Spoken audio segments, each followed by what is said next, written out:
안녕하십니까? 2025년 9월 26일 금요일장 마감 브리핑 시작하겠습니다. 오늘 우리 증시는 미국발 긴축 우려와 환율 급등이라는 이중고를 겪으며 검은 금요일을 보냈습니다. 자세한 내용 지금부터 짚어보겠습니다. 다음 슬라이드 보시죠. 먼저 오늘의 시황입니다. 화면 좌측에 보이시는 코스피와 코스닥의 일중 그래프를 보시면 양대 지수 모두 하루 종일 힘을 쓰지 못하고 하락 마감한 것을 확인하실 수 있습니다. 구체적인 수치를 말씀드리면 코스피 지수는 전일 대비 85.6%로는 2.45% 하락한 3,386.6에 마감하며 9거래일 만에 3,400선이 무너졌습니다. 코스닥 역시 2.53% 하락했습니다. 이러한 하락의 배경에는 수급이 있었습니다. 자, 우측에 그 투자자별 수급 동향 막대 그래프를 보시면 외국인과 기관이 각각 6,610억 원, 4,891억 원어치를 팔아치우며 지수를 끌어내렸고 개인 투자자가 1조 원이 넘는 물량을 모두 받아내는 모습을 보였습니다. 그렇다면 오늘 시장을 이렇게 뒤흔든 핵심 이슈는 무엇이었을까요? 화면의 흐름도를 따라가며 세 가지로 정리해 보겠습니다. 첫째, 예상보다 너무 좋았던 미국 경제 지표입니다. 미국의 두 분기 GDP 성장률이 예상치를 크게 웃도는 3.8%로 나오면서 시장이 기대했던 연준의 금리 인하 가능성에 찬물을 끼얹었습니다. 둘째, 환율 급등입니다. 강달러 현상이 심화되면서 원달러 환율이 1,412원을 돌파 4개월 만에 최고치를 기록했습니다. 이는 외국인 투자자 입장에서 환차손 우려를 키우는 요인이었고 결국 오늘 6,600억 원이 넘는 대규모 순매도로 이어졌습니다. 마지막으로 한미 무역협상 관련 불확실성입니다. 트럼프 전 대통령의 관세 관련 발언 등이 전해지면서 투자 심리를 더욱 위축시켰습니다. 이 세 가지 이슈가 복합적으로 작용하며 오늘 시장의 하락을 이끌었습니다. 업종별 동향입니다. 화면에 보이시는 섹터맵을 보시면 오늘 시장 분위기를 한눈에 파악하실 수 있습니다. 녹색으로 표시된 소수의 방어 업종을 제외하고 대부분의 업종이 붉은색으로 표시되어 있습니다. 특히 화면 중앙에 보이는 전기전자 반도체 섹터의 짙은 붉은색은 오늘 하락이 이들 기술주와 경기 민감주에 집중되었음을 명확히 보여줍니다. 이런 하락장 속에서도 상대적으로 선방한 업종들이 있었습니다. 바로 경기, 방어주입니다. 화면의 그래프는 코스피 지수가 2.45%라는 큰 하락폭을 보인 것과 대비하여 음식료품 보험 유틸리티 통신 업종이 플러스 수익률을 기록하며 방패 역할을 톡톡히 해냈음을 보여줍니다. 음식료품은 불확실성 장세에서 안정적인 투자처로 보험은 금리 상승 수혜주로 부각되었습니다. 유틸리티와 통신 역시 안정적인 실적과 배당 매력으로 하방 경직성을 보였습니다. 따라서 단기적으로는 이러한 방어 업종 중심의 포트폴리오 구성을 고려해 볼 만합니다. 반면은 오늘 지수 하락을 주도했던 업종들을 살펴보겠습니다. 화면의 워터폴 차트는 코스피 시작, 지수에서 각 업종이 지수를 얼마나 끌어내렸는지 보여줍니다. 보시다시피 가장 왼쪽에 있는 전기전자 업종의 하락 기여도가 압도적으로 컸습니다. 전기전자는 금리 인하 기대감이 후퇴하면서 밸류에이션의 부담을 받았고 조선과 건설은 고금리 우려 자동차는 무역 관련 불확실성이 주가를 짓눌렀습니다. 이렇게 어려운 시장에서도 개별 모멘텀을 바탕으로 52주 신고가를 기록한 종목들이 있었습니다. 화면에 보이시는 것처럼 IT, 헬스케어, 엔터 등 다양한 업종에서 신고가 종목들이 나왔습니다.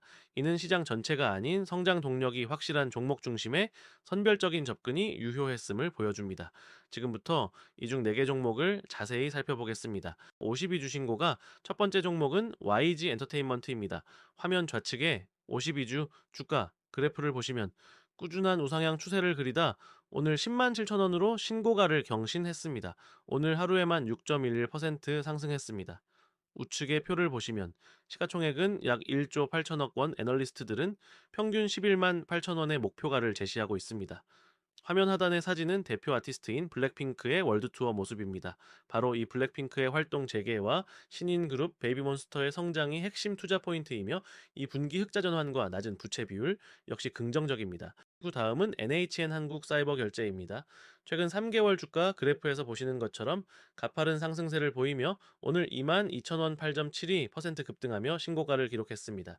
시가총액은 8조 원을 넘어섰고 ROE, 즉 자기자본이익률은 15.92%로 수익성도 양호합니다. 핵심 투자 포인트는 정부의 디지털 금융 육성 정책에 대한 수혜 기대감과 디지털 결제 시장 확대에 따른 꾸준한 실적 성장입니다. 세 번째 종목 파마리서치입니다. 52주주가 그래프 역시 견조한 우상향 흐름을 보여주며 오늘 57만 8천 원 5.67% 상승 마감했습니다. 시가총액은 무려 60조 원에 달하며 코스닥 6위입니다. 이 종목의 핵심은 압도적인 수익성입니다. 화면 우측 하단의 그래프를 보시면 파란색 막대로 표시된 매출액이 꾸준히 늘어나는 가운데 녹색 선으로 표시된 영업이익률이 40%에 육박하는 것을 확인하실 수 있습니다. 이는 주력 제품 리쥬란의 독보적인 경쟁력과 해외 시장 확대 덕분입니다. 마지막 신고가 근접 종목은 큐리언트입니다. 52주 주가 그래프를 보시면 오늘 소폭 하락했지만 최근까지 꾸준히 상승하며 신고가 부근에서 움직이고 있습니다. 이 회사는 ADC 즉 항체 약물 접합체라는 차세대 항암 기술을 개발하고 있습니다. 화면 하단에 그 원리가 항체 결합 세포 내 유입 약물 방출 순서로 간단히 묘사되어 있습니다. 현재는 영업 손실 상태이지만 높은 유동성을 바탕으로 한 R&D 모멘텀이 부각되며 시장의 주목을 받고 있습니다. 오늘 시장에 직접적인 영향을 미친 경제 지표들을 살펴보겠습니다. 좌측 그래프는 원달러 환율 추이입니다. 보시는 것처럼 가파르게 상승해 오늘 1411 원 41원을 기록했습니다. 우측의 WTI 유가 그래프는 최근 변동성이 커지는 모습을 보여주고 있습니다. 이처럼 환율 급등과 유가 변동성은 대외 불확실성이 심화되고 있음을 의미하며 이는 외국인 자금 이탈을 가속화하는 요인입니다. 오늘 우리 증시의 하락은 전일 미국 증시의 영향이 절대적이었습니다.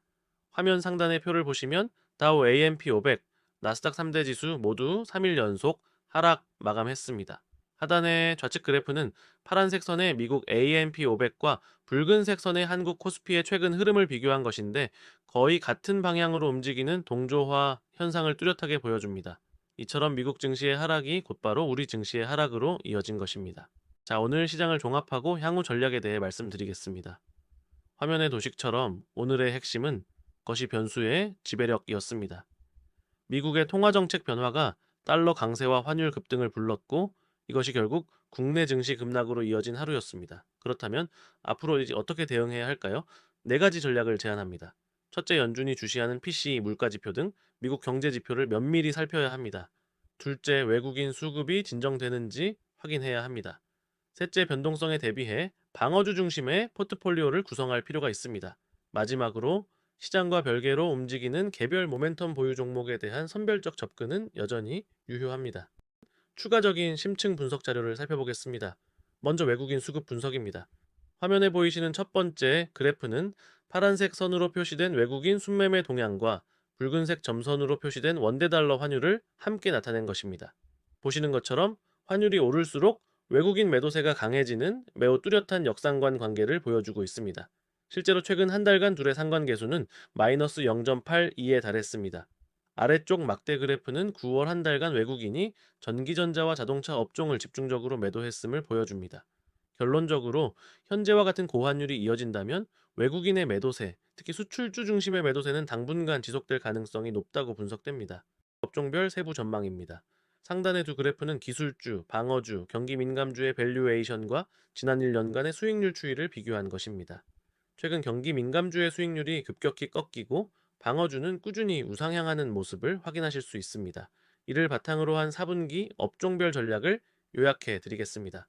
방어주는 변동성 확대 국면에서 안정적인 투자처로 부각되어 비중 확대를 권고합니다. 반면 경기 민감주는 고금리와 경기 둔화 우려로 당위 비중 축소 의견입니다.